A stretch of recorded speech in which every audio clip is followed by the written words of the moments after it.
Dear children, this is the story of Prophet Ibrahim alayhi salam, which is full of excitement and adventure. Ibrahim was still a young man when Allah subhanahu wa ta'ala chose him to guide his people. He was clever and very wise, with a strong belief in the one and only Allah subhanahu wa ta'ala.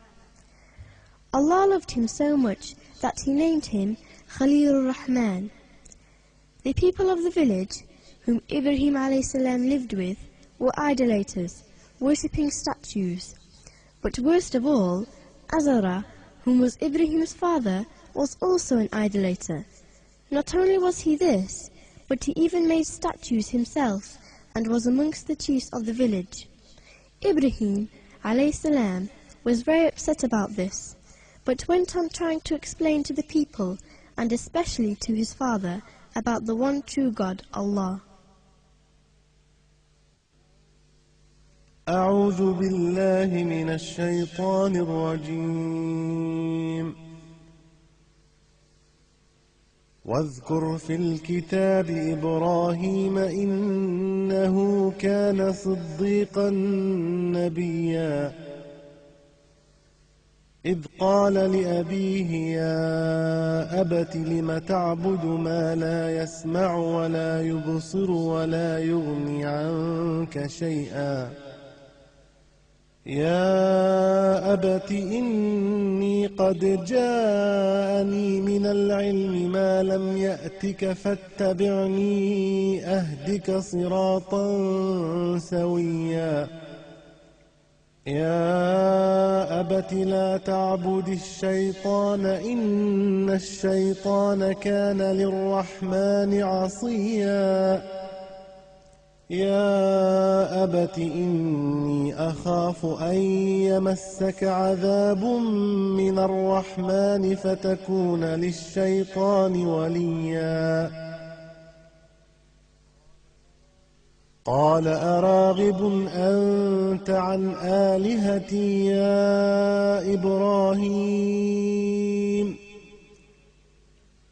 لئن لم تنته لأرجمنك واهجرني مليا.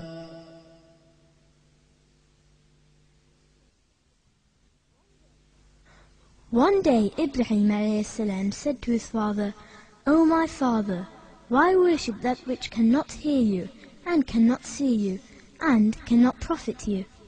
O my father, to me has come knowledge, which has not reached you. So follow me, I will guide you to a way that is even and straight. O my father, serve not Satan, for Satan is a rebel against Allah, most gracious.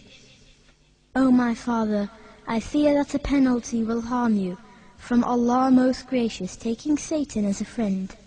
His father replied, Do you hate my gods, O Ibrahim?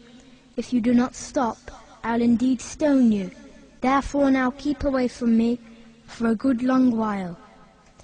Ibrahim alayhi salam did not give up, but carried on with his people, explaining about the oneness of the true God, Allah, and always proved them wrong. One day, King Nemrud, who was a tyrant, argued with Ibrahim about his Lord. Ibrahim said, My Lord is he who gives life and death. The king said, I give life and death, meaning that he could let a person live or execute them. Of course, this was a fallacy. Ibrahim proposed another question to the king. He said, But it is Allah that causes the sun to rise from the east. Do you then cause it to rise from the west? So the king had no answer, and was therefore defeated. How brave Ibrahim was! One day Ibrahim alayhi salam said, My Lord, show me how you give life to the dead. Allah said, Do you not believe? Ibrahim said, Yes, but so my heart will be contented. Allah said, Take 4 birds, bring them closer to you, then look at them carefully, then slaughter them, cut them into pieces, and then put a portion of them on every mountain, and call to them. They will come to you, flying with speed. Then know that Allah is exalted in power, wise, and this is exactly what happened.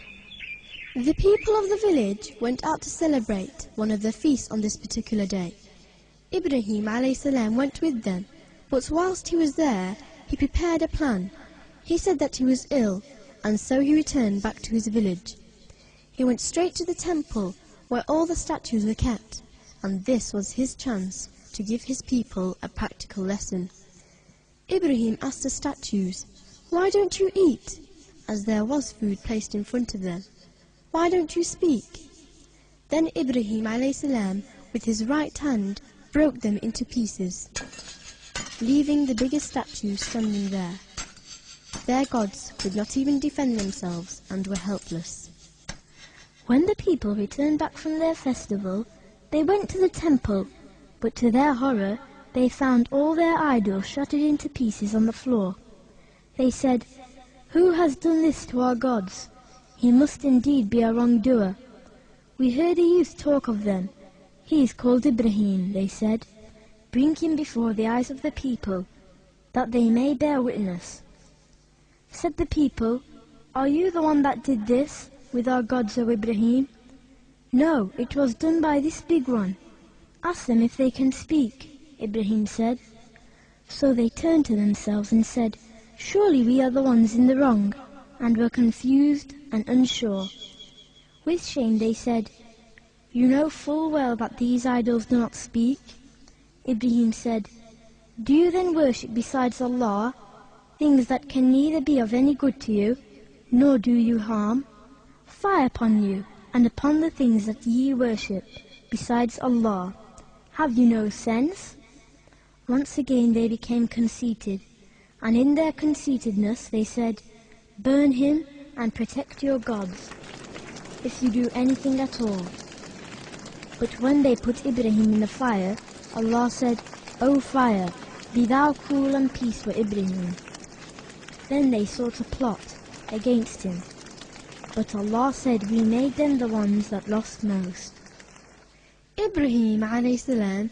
came out of the fire unharmed, and thereafter decided to exodus from this village. He, his wife Sarah, and his nephew Lut travelled to the land of Asham. The story of Ibrahim a.s. will continue in part 2 of this series, inshaAllah. Wassalamu alaikum wa rahmatullahi wa barakatuh.